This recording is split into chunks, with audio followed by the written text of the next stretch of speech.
The ultimate sign and symbol of our faith is the cross. The cross is the altar of sacrifice for the Lamb of God who gave his life for our sake and the sake of the whole world. Sacrifice should be a central pillar of our faith. In what way is it important? How do we engage in the attitudes and the actions of sacrifice? Sacrifice can take on many forms, both internally and externally. But which one is to be preferred? Which one is superior? Which one do we need to focus on personally for ourselves? I hope that this video in some small way helps to answer these questions, that we can know the answer, we can discover the meaning and the purpose of sacrifice and how we ought to engage in it. Part of the answer lies in the word detachment. Detachment is a sort of spiritual attitude that allows us to enter into acts of sacrifice, that allows us to more fully and holistically offer sacrifice in our lives. Therefore, please allow the following videos from myself, from others, as well as our seminarian, help to elucidate these topics together so that we might have a more fruitful Lenten season, but also that we might, generally speaking, have a more fruitful spiritual life. Detachment is a certain type of attachment, and it's never just an absolute attachment, kind of living in a vacuum, like you might see in a secular way of talking about it, or in some sort of different spirituality, Eastern spirituality way of talking about it. It's attachment to a higher good, most notably and ultimately, He who is good, our good God.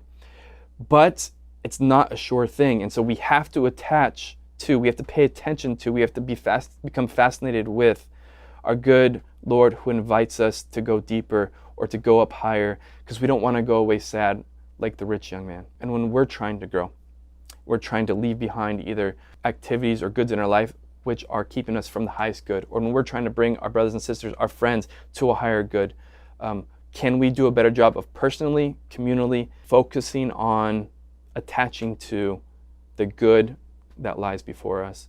And at the end of the day, like the greatest good, which allows us, gives us the freedom to leave behind everything in this world, to follow Jesus no matter the cost. Like we need to detach from those sort of false needs by attaching to a greater good. So what are some of the greater goods in the material realms? Like we want to attach just to the, on a natural level, just the peace and simplicity that comes from not always feeling like I need more. Like there's a peace there, and we can attach to that peace. We can attach to the cry of the poor. And you know what? I'm not going to spend all of my money and all of my time trying to reach a certain aesthetic or have a certain need, which is really a false need, because I'm going to attach to the cry of the poor, and I'm going to, instead of spending money on myself, I'm going to detach from spending on myself to attach for doing more, giving more for the poor. Or maybe I'm going to detach from, again, spending my time and energy thinking about these very sort of passing things, because I want to attach to a greater prayer life and a greater spending of my time and my attention on the things of the Lord. And so if there's any material possessions or spending time, energy to make the money to get these material possessions, like I'm going to detach from that rat race to attach to a life of peace and a life of prayer. Let us first consider that there is a distinction between material detachment and spiritual detachment. Material detachment, in my view, is not just things in themselves, such as money or food or the like, but material detachment is also about our comfort. Where do we find peace and stability throughout the day?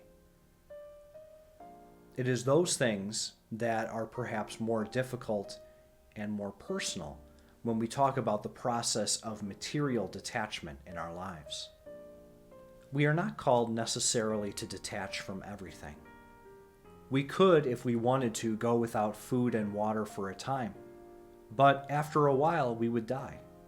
So it's important to note that the Lord is not calling us to an unreasonable detachment, but rather a holy detachment, material and spiritual, from things. we need to distinguish between those things from which we should detach and those things which we should not. These are the three basic categories that I put as how we might materially detach from things. They are as follows: how we spend our money and use our possessions. The second, how we spend and prioritize our time. And third, how we develop our mind. It may be too in-depth to cover all three, so I'll illustrate one of the examples, our time. In my view, most people elucidate what they truly value by how they spend their time. If you added up how much the average person spends on their phone or in front of a screen, it may very well exceed 7 hours a day. By comparison, how much time will the average Christian spend in prayer? Not just the informal prayer in their day-to-day life, but in genuine prayer. 5 minutes? 10 minutes? 20 minutes? Even so, the proportion becomes more apparent when we quantify and analyze our time. With many parents, children, and families, when it comes to sports, the very same analysis might be made. I won't instruct you on how to find balance in this. That's for you and your family and the people whom you work with spiritually to work towards. I would suggest, however, that if you are a parent, a guardian, a teacher, that a good starting place to ask is why and why not. Why do I spend my time doing this? What am I trying to teach myself or others by prioritizing things in this way? Likewise ask, is this priority bringing peace, fulfillment, and joy to our lives? We may be quick to say yes, because if we say no, we might feel like we've wasted our time or hurt someone else by leading them down a path that we would clearly say no to.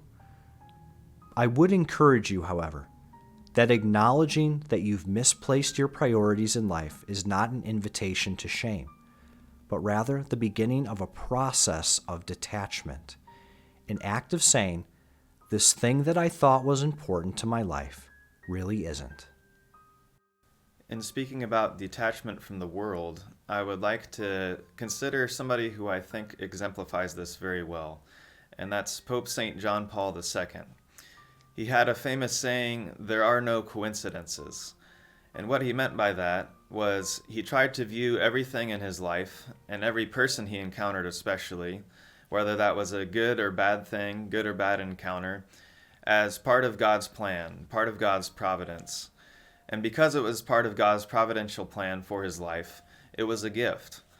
And so whether he was meeting with Mother Teresa or whether he was meeting with that church bureaucrat who's trying to tell him how terrible of a job he's doing as the Pope, he saw that encounter with the person made in the image and likeness of God as a gift and his opportunity for grace that day. And the same thing with the busy schedule you can imagine that he had as the Pope, when perhaps he had to miss lunch a few times. Perhaps somebody needed him and he didn't get to bed as early as he would have liked. But he saw opportunities for grace and an expression of God's plan in all of those little moments that we might think of as random. He saw that they were not coincidental or random, but they were a gift from God. Spiritual detachment, on the other hand, I put into three categories. The first is detachment from sinful acts and behaviors.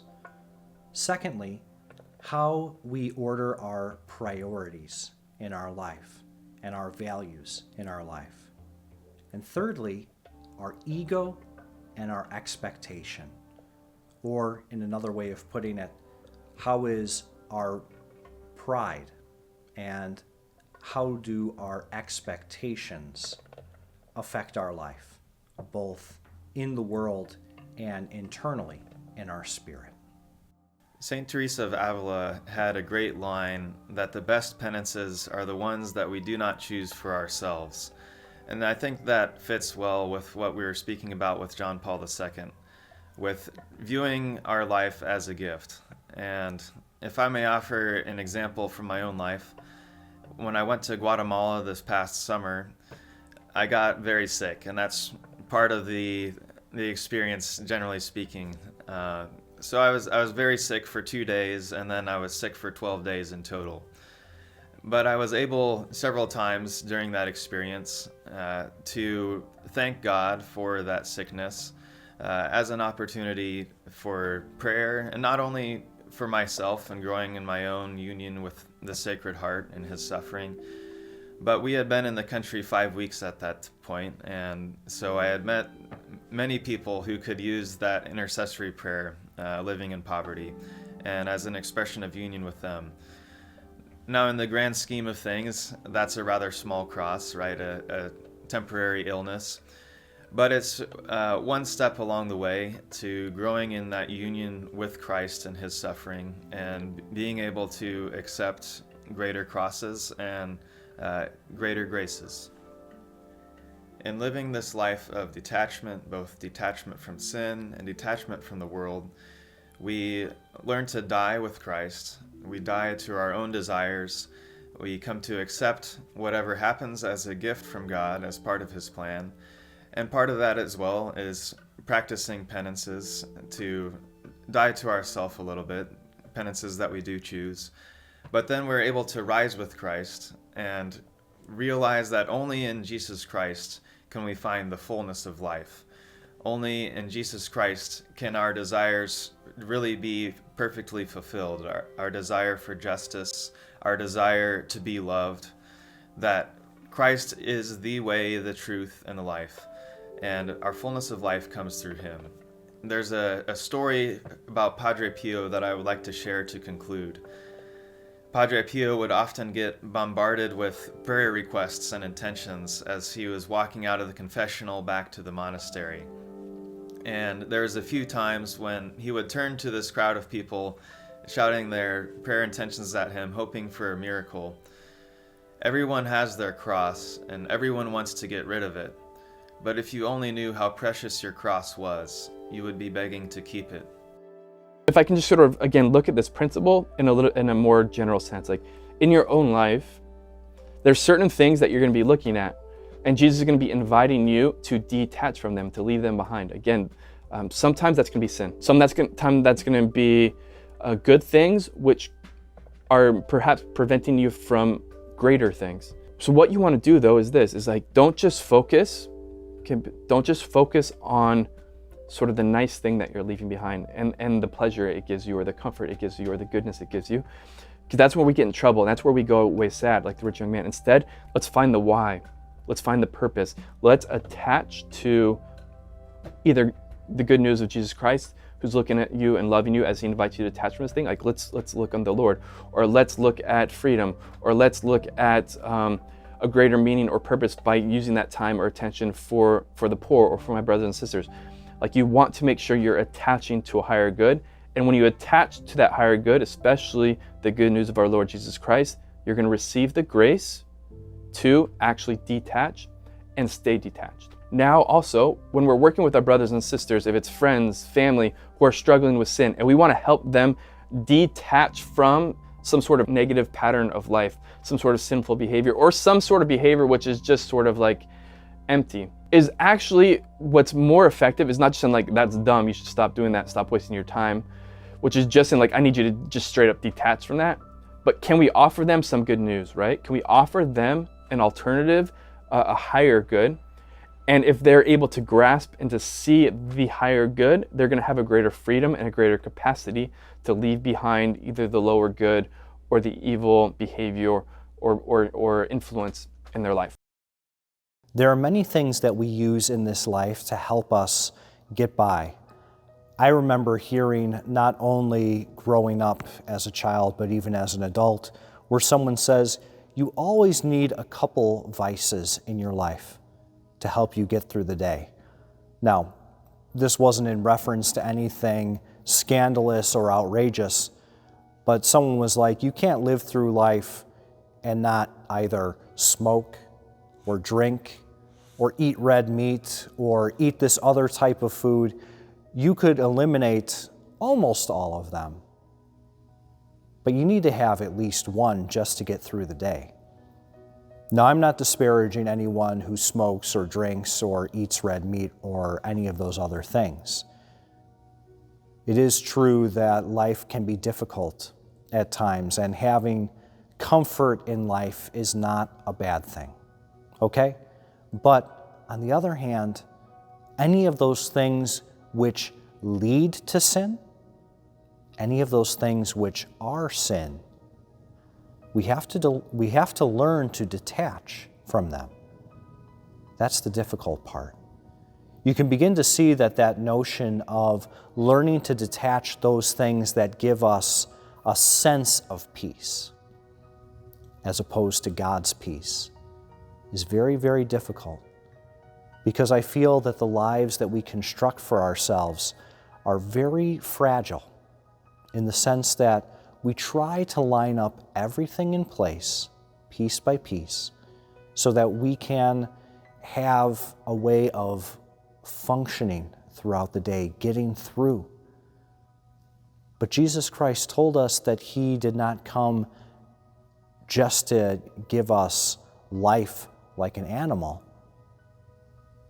by which we follow our instincts and survive. He said that I've come to give you life and give it to the full. But the only way to do that, He says also, is to take up your cross and follow me.